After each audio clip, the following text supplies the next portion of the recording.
Now friends, our important topic of this chapter is limit of a function. Limit एक बहुत ही important concept है to study calculus. आगे के जो हमारे चैप्टर हैं डिफरेंशिएशन, इंटीग्रेशन, डिफरेंशियल इक्वेशन, उन सब में लिमिट का बहुत इंपॉर्टेंट रोल है। तो लिमिट ऑफ अ फंक्शन क्या है, लिमिट वर्ड से हम क्या समझते हैं? तो जनरली हमें लिमिट यानी पता है कि किसी चीज की लिमिट, हद, बाउंड्री, मर्यादा। तो हमें limit of a function, function की कुछ लिमिट क्या है वो कैसे स्टडी करें, कैसे हम समझें? तो उसके लिए सबसे पहले हम ये एक वर्ड समझना चाहेंगे, notation x tends to a। इसे हम ऐसे पढ़ते हैं, x tends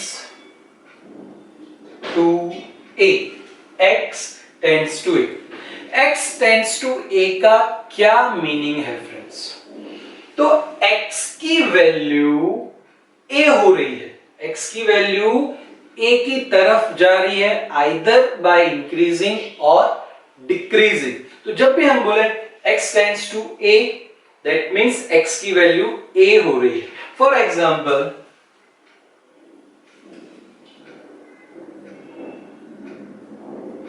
x tends to 2, तो x की वैल्यू 2 हो रही है। अगर हम रियल लाइन ले लें,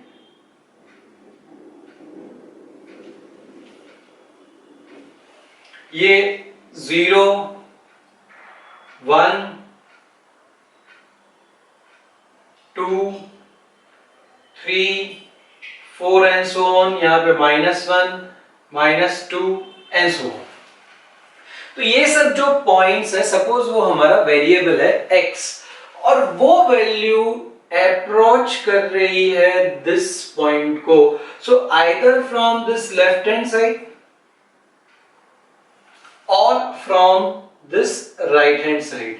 यानी सपोज x की वैल्यू हो रही है -2, देन यहां से it is approaching towards 2, -1, 0, 1, 1.1, 1.2, 1.5, 1.9, 1.99, 1.999 and so on.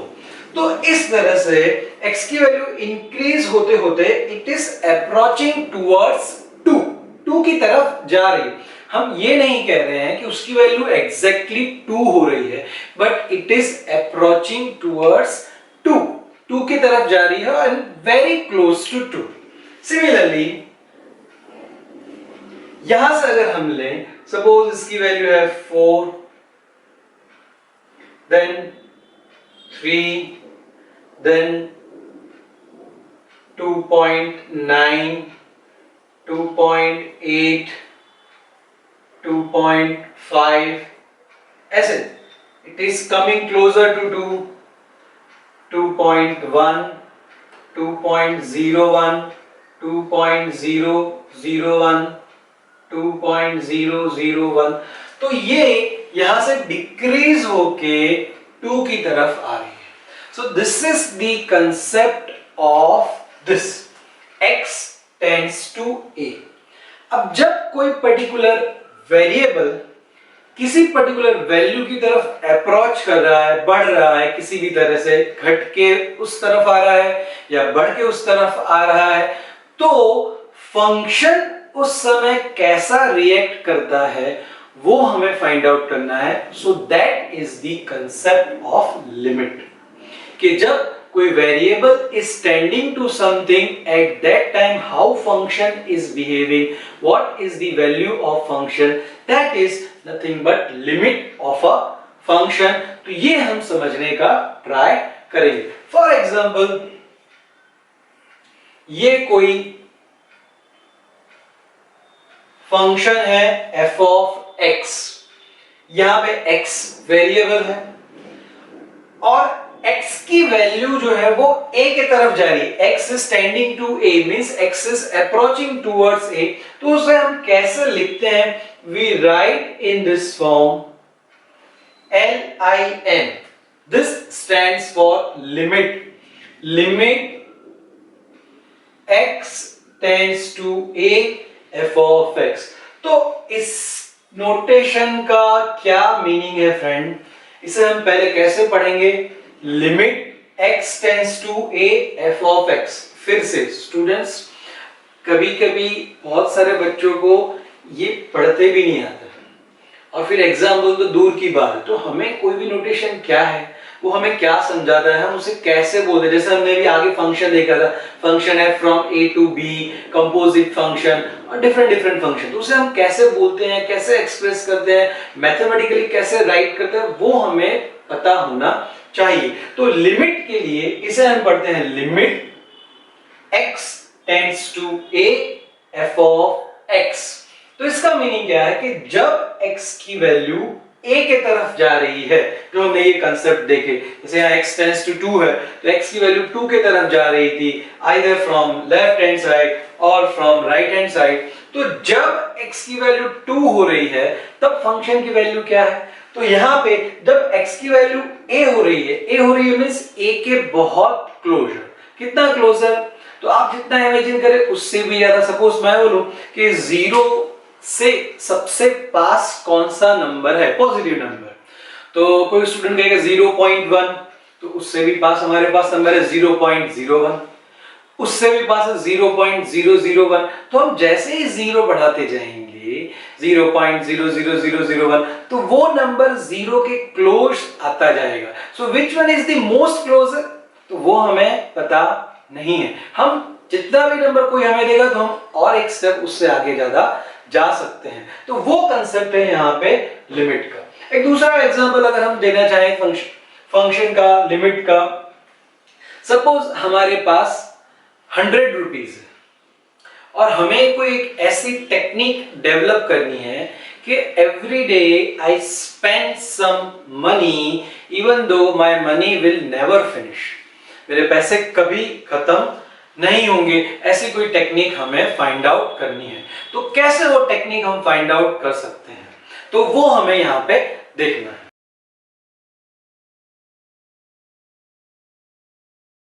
So now to understand the concept of limit, we take an example. If I have 100 rupees, every day I want to spend some part of that money, but my money should never finish. 100 रुपए हमारे पास, रोज हम कुछ rupees spend करें, भले उस rupees का हमें market में कुछ मिले या ना मिले, बट ऑन थ्योरेटिकली हमारे पास पैसे होने चाहिए, डिजिट्स होने चाहिए. ऐसा हमें देखना है. तो उसके लिए हमने यहाँ पे डे को हम डिनोट कर रहे हैं n से, and rupees on nth day, यानी यहाँ पे जो डे लिखेंगे उस दिन हमारे पास कितने रुपीस है वो हम चेक करेंगे. सो f ऑफ n इस फंक्शन, और वो फंक्शन क्या है कि nth डे पे हमारे पास कितने रुपीस है उसका function. So day 1 I have 100 rupees. Now I have to find out that technique, कि वो टेक्निक कौन सी होगी कि हर रोज हम कुछ रुपीस खर्च करें फिर भी हमारे पैसे कभी भी खत्म ना हो. तो फ्रेंड्स वो टेक्निक है कि every day we have to spend half of the existing money. हमारे पास जितने भी रुपीस हैं उसके हाफ हम स्पेंड करेंगे और हाफ अपने पास ही रखेंगे. तो on day 1 I have 100 rupees. So on day 2 इसके जितने भी रुपीस है उसके हम हाफ स्पेंड कर देंगे. So half of 100 is 50 rupees हम स्पेंड करेंगे और 50 रुपीस हमारे पास यहाँ पे रह जाएंगे. So now friends, think, when will this money become zero? Means on which day? यहाँ पे कौन से दिन ऐसा, ये प्रोग्रेस हम करते ही जाएं, तो कौन से दिन हमारे रुपीस जो है जीरो हो जाएंगे. फर्स्ट डे 100 रुपीस से हमने हाफ उसके स्पेंड कर दिए 50 रुपीस, हमारे पास 50 रुपीस रह गए. चलिए थोड़ा और आगे बढ़ते हैं. डे 2 हमारे पास 50 रुपीज है, हम उसमें से 25 हाफ ऑफ 50 मींस 25 रुपीज हम स्पेंड करेंगे, तो हमारे पास 25 रह जाएंगे। कंटिन्यू करते हैं ऑन डे 4, इसके half, so that is 12.5, half of 25 is 12.5, तो हमने 12.5 स्पेंड कर दिए, 12.5 हमारे पास रह गए। चलिए 5th डे फिर से इसके हाफ रुपीज, सो 12.5 का हाफ हो गया 6.25।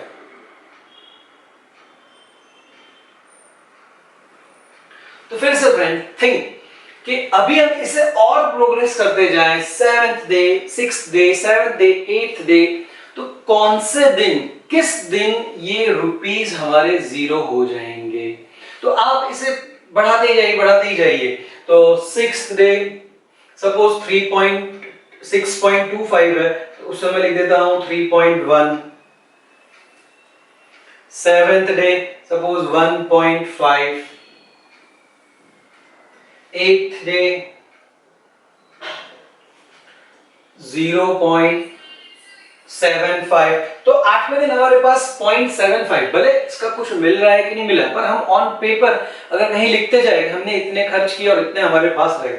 इसे और आगे हम बढ़ाएं, ऑन 9th डे सपोज 0.75 का हाफ हो जाएगा समथिंग 0.3, ये मैं अप्रोक्सीमेट लिख रहा हाफ करके।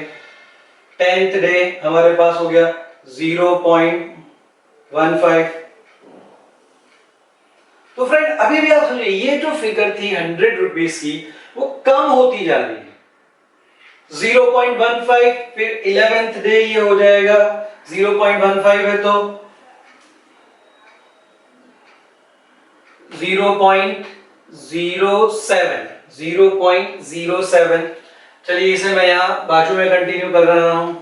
फिर से ये हमारा डे, ये f ऑफ n, तो यहां 11th डे तक 0.07, 12th डे ले लेते हैं हम, तो 0.07 का भी हाफ 0.035। ऑन 13th डे इसका भी हाफ 0.015। 14th डे इसका भी हाफ 0.007। तो अब आप फ्रेंड्स देखिए कि जैसे जैसे हम आगे बढ़ते जा रहे हैं, ये रुपीस हमारे स्मॉल होते गए, लेकिन ये खत्म नहीं हो रहे। भले वो स्मॉल हो रहे हैं, पर ये कभी भी खत्म नहीं होगा।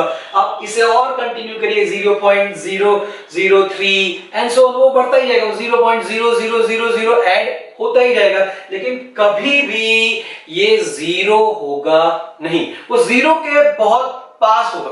तो जैसे जैसे हम यहाँ पे डेज बढ़ा रहे हैं, ऑब्वियसली हमारे रुपीस कम हो रहे हैं, लेकिन वो जीरो कभी भी नहीं हो रहे हैं। तो इसे अगर हम लिमिट के कंसेप्ट में समझने का ट्राई करें, तो लिमिट n, ये हमारा डे है, डे को हम बहुत बड़ा कर दें, दैट इज इंफिनिटिव।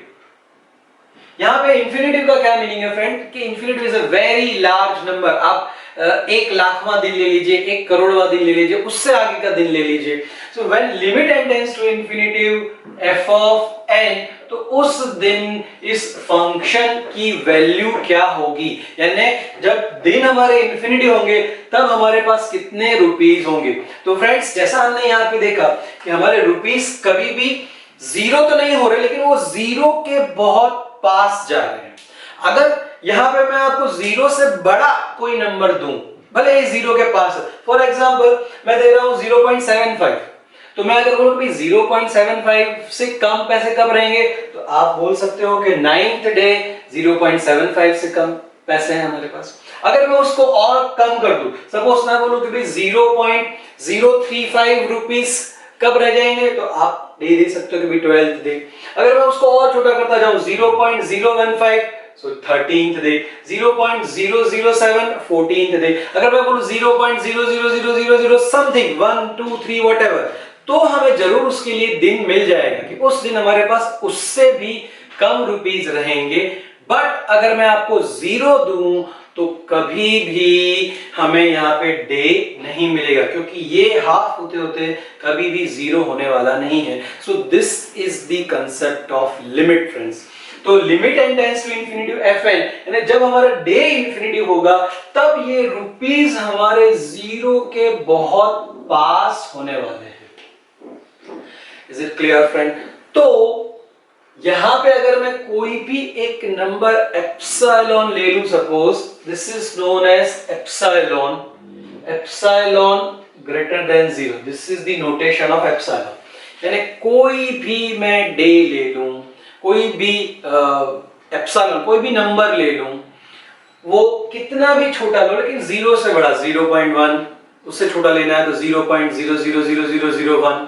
तो उस एप्सिलॉन के लिए मुझे एक एन डेल्टा, सपोज ये डे है, एक पर्टिकुलर डे, तो ऐसा एक डे मुझे मिलेगा कि उस दिन मेरे पास एप्सिलॉन से भी कम पैसे रह जाएंगे। जैसे हमने यहाँ पे कहा कि भाई 0.035, 0.015, तो हमने यहाँ पे उसकी जगह पे एक सिंबल ले लिया एप्सिलॉन। तो एप्सिलॉन एक सिंबल है मैथमेटिकली कि जो बहुत ही छोटे नंबर 0 के पास, पर 0 नहीं, 0 से बड़ा पॉजिटिव नंबर बहुत ही स्मॉल, कितना स्मॉल, 0.0000001, आपको जो भी लेना है ले सकते हैं। ऐसा कोई भी एप्सिलॉन आप लीजिए तो आपको एक ऐसा डे मिल जाएगा एन डेल्टा कि उस दिन on this day F of N delta, F of N delta means कि एन डेल्टा के दिन आपके पास कितने रुपीस हैं, that will be less than epsilon, यानी इस एप्सिलॉन से भी कम रुपीस आपके पास रहेंगे। तो फ्रेंड्स, ये जो लिमिट का कंसेप्ट हमने लिया यहाँ पे हमने जो टेक्निक यूज की वो हाफ की यूज की। हाफ के सिवाय भी हम लिख सकते हैं, सर जरूरी नहीं कि हम हाफ ही ले सकते हैं। सपोज हम उसके थर्ड पार्ट यूज कर रहे हैं तो भी ये टेक्निक वर्क करेगी। तो every day we are spending some money even though we have some money in our hand, भले हम उसे कुछ यूज करें या ना करें। So this is the concept of limit. तो इस चीज को हमने मैथमेटिकली कैसे लिखा फ्रेंड कि limit n tends to infinity f of n is equal to 0, यानी जब डे हमारा इंफिनिटी होगा तब उस दिन हमारे पास जो रुपीस होंगे f of n that is equal to 0। तो समझने के लिए ये हमारे कोई भी रुपीस है एप्सिलॉन ग्रेटर देन 0, कोई भी आप ले सकते हो 0.001, कितना भी स्मॉल नंबर, पर 0 से बड़ा पॉजिटिव नंबर होना चाहिए। उसके लिए हमें ये डे एन डेल्टा डे मिल जाएगा कि इस दिन आपके पास means f of N delta means rupees on n delta day, इस दिन वो रुपीस इससे भी कम होंगे। So there exist some n delta, ऐसा नंबर हमें मिलेगा। तो हम इसे कह सकते हैं limit n tends to infinity f of n is equal to 0. Now we would like to understand the definition of limit using such concept.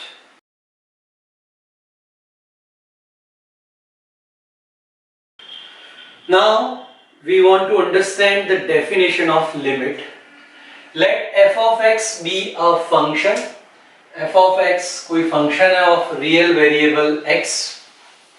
If the difference between f of x and a fixed value l, function की limit approach हो रही है, l को हम ऐसा समझ रहे हैं तो l वो नंबर है।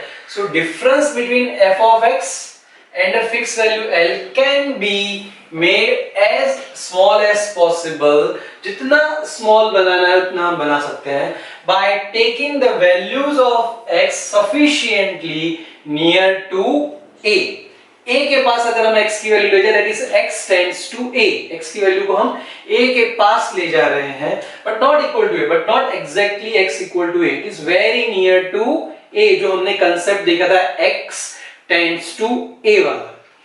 Then we say that x tends to a, f of x tends to l, यानी जब x की वैल्यू a की तरफ जा रही है, जब a हो रही है, तब f of x की वैल्यू l की तरफ जाएगी या f of x की वैल्यू l होगी। तो उसे हम सिंबॉलिकली लिख सकते हैं limit x tends to a f of x is equal to L। फिर से friend, limit x tends to a, यानी जब x की वैल्यू a की तरफ जा रही है, x is tending to a, तब value of f of x यानी फंक्शन की वैल्यू L हो रही है या L की तरफ जा रही है। इसी डेफिनेशन को हम दूसरी तरह से कह सकते हैं, फॉर एप्सिलॉन ग्रेटर देन 0, हमारे पास कोई नंबर है epsilon which is positive, very small number, then there exist delta greater than 0, यानी आप कुछ एप्सिलॉन लोगे तो उस एप्सिलॉन के लिए आपको एक डेल्टा ग्रेटर देन मिलेगा, such that the difference between x and a, x और a के बीच का डिफरेंस जो है लेस देन डेल्टा, डेल्टा से कम होगा, implies difference between f of x and L is less than epsilon। तो इसे हम लिमिट के फॉर्म में फिर से limit x tends to a f of x is equal to L। Here epsilon is a given small positive number। तो epsilon क्या है?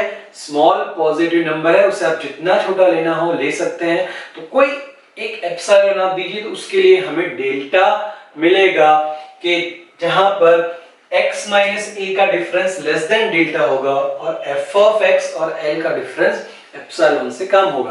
तो इसे अगर हमारे 100 रुपीस वाले एग्जांपल के साथ में को रिलेट करने का ट्राई करें तो आप कोई भी रुपीस दीजिए, एप्सिलॉन है सपोज हमारा रुपीस यानी लेस 0 के पास, तो आपको उस एप्सिलॉन उस रुपीस के लिए एक डे मिलेगा यानी डेल्टा मिलेगा, जो हमने एन डेल्टा लिया था। तो डेल्टा मिलेगा कि उस दिन आपके पास एप्सिलॉन से भी कम पैसे रहेंगे। इस तरह से हम इस लिमिट के कंसेप्ट को समझ सकते हैं। लिमिट का कंसेप्ट कैलकुलस में बहुत ही इंपॉर्टेंट रोल प्ले करता है। अब हम लिमिट के एग्जाम्पल सॉल्व करेंगे, उसके रूल्स देखेंगे, उसके अलग अलग जो फॉर्मूलाज है जो हमने एक्सेप्ट किए हुए हैं उन फॉर्मूला को हम याद रखेंगे और उसके बेस करके हम एग्जाम्पल सॉल्व करेंगे।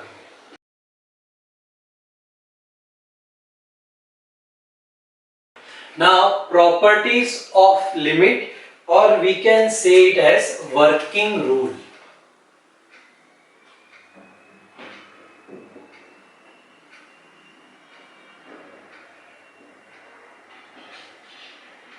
क्योंकि इसकी हेल्प से हम लिमिट के एग्जाम्पल सॉल्व करने वाले हैं। So let f and g be two function of x। f और g x के दो फंक्शन है, f of x and g of x। So now we have to work out this limit। ये limits का क्या होगा वो हमें देखना है और इसे हमें एज ए फॉर्मूला याद रखना है और इसे हम एग्जाम्पल में यूज करेंगे। So these are our weapons। So limit x tends to a k, here k is constant।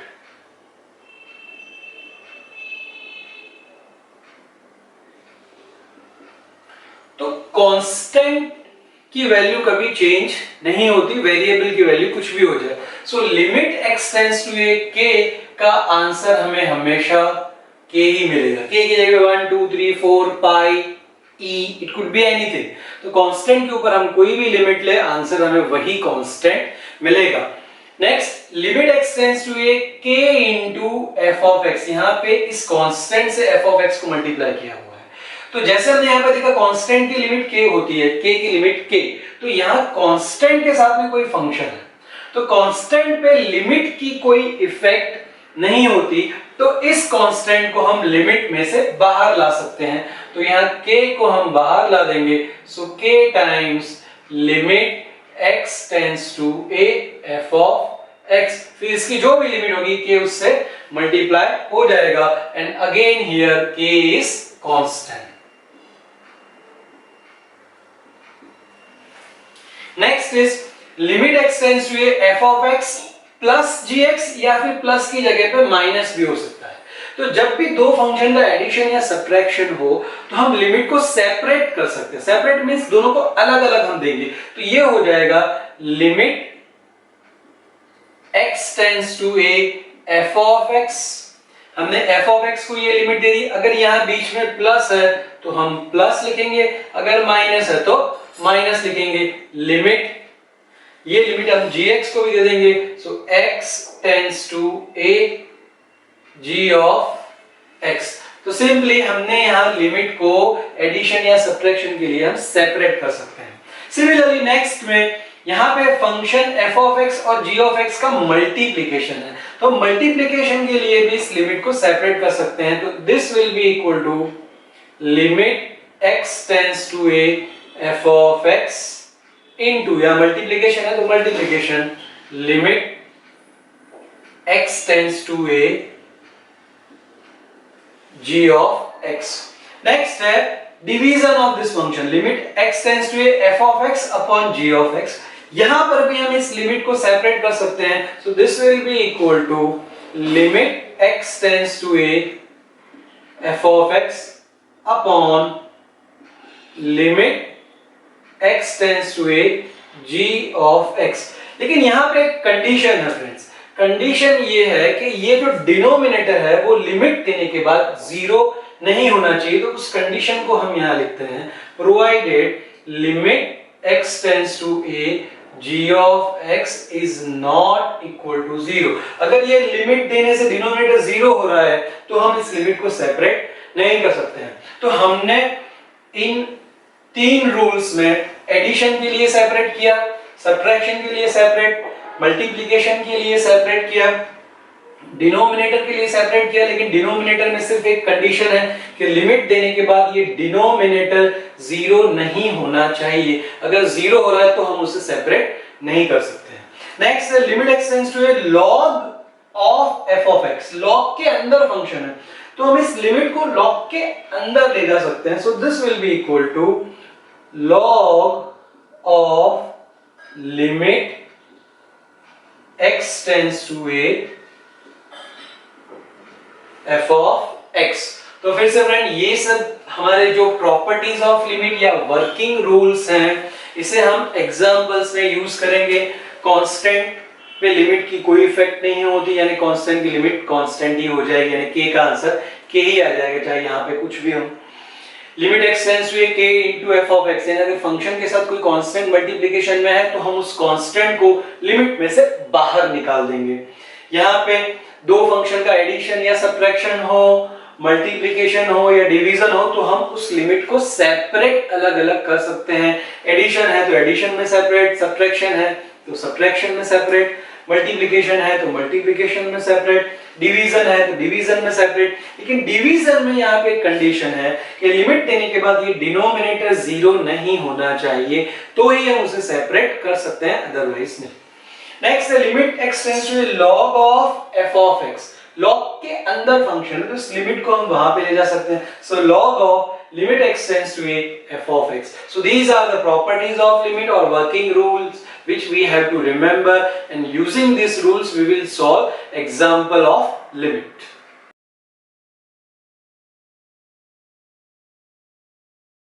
Now solve some example based on limit. तो यहाँ पे लिमिट के एग्जाम्पल को हमने अलग अलग टाइप आइडेंटिफाई करके उसमें हमने उसे अलग किया हुआ है और उसके अकॉर्डिंग हम सॉल्व करेंगे। फिर एग्जाम के अंदर कोई भी आया तो आपको आइडेंटिफाई करना है ये किस टाइप का है, ये कोई स्पेसिफिक टाइप यूनिवर्सल नहीं है, हमने यहाँ पे हमारी कन्वीनियंस के लिए उसे टाइप कह दिया है। So type 1 direct substituting the limit, यानी जो लिमिट है हम उसे डायरेक्ट सब्स्टिट्यूट कर देते हैं। तो फर्स्ट एग्जांपल है हमारा limit x tends to 2x + 3। तो यहाँ पे जो लिमिट है वो है x टेंड्स टू 2 का क्या मीनिंग है फ्रेंड्स कि x की वैल्यू 2 की तरफ जा रही है, 2 नहीं है एग्जैक्ट लेकिन 2 की तरफ जा रही है। तो यहाँ पे अगर मैं ये लिमिट डायरेक्ट एग्जांपल में दे दूं तो हमें इजीली लिमिट आ रही है, डिनोमिनेटर में कोई जीरो नहीं आ रहा है। जनरली लिमिट देने से अगर डिनोमिनेटर में जीरो आ जाए, तो अगर डिनोमिनेटर में जीरो आ रहा है तो वो नॉट डिफाइंड हो जाएगा, तो फिर हम वो लिमिट फाइंड आउट करने के लिए हमें कोई दूसरी मेथड फाइंड आउट करनी पड़ेगी। तो यहाँ पे हम इस लिमिट को अंदर दे दे तो कोई प्रॉब्लम नहीं है। तो सॉल्यूशन में इस एग्जांपल को हम यहाँ रिपीट करते हैं। So limit x tends to 2x + 3, so this is equal to, ये x की वैल्यू 2 हम सब जगह पे रख रहे हैं, यहाँ पे सिर्फ एक ही जगह पे है। So this is equal to 2 + 3। और फ्रेंड्स याद रखिए कि जब हम लिमिट सब्स्टिट्यूट कर देंगे, यानी x की जगह पे जब 2 रख देंगे, तब हमें आगे लिमिट नहीं रखना है।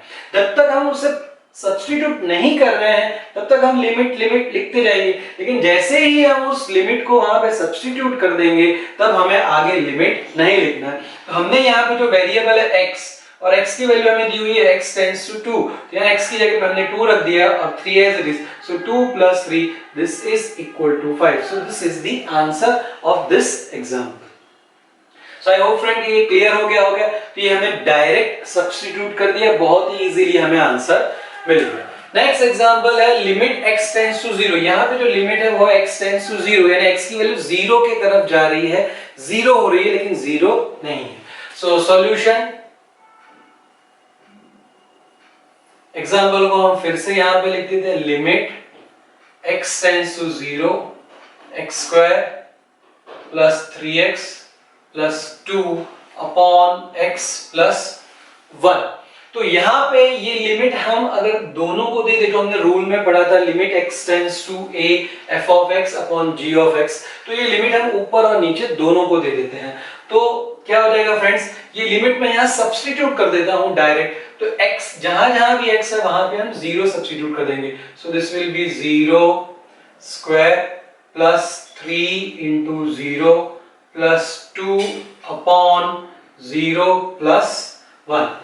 तो अब हमने यहाँ आगे लिमिट नहीं लिखा है क्योंकि हमने लिमिट पुट कर दी है, लिमिट सब्स्टिट्यूट कर दी है। सो 0² is 0, 3 × 0 is 0 + 2 upon 1, so this is equal to 2 upon 1, so answer is 2।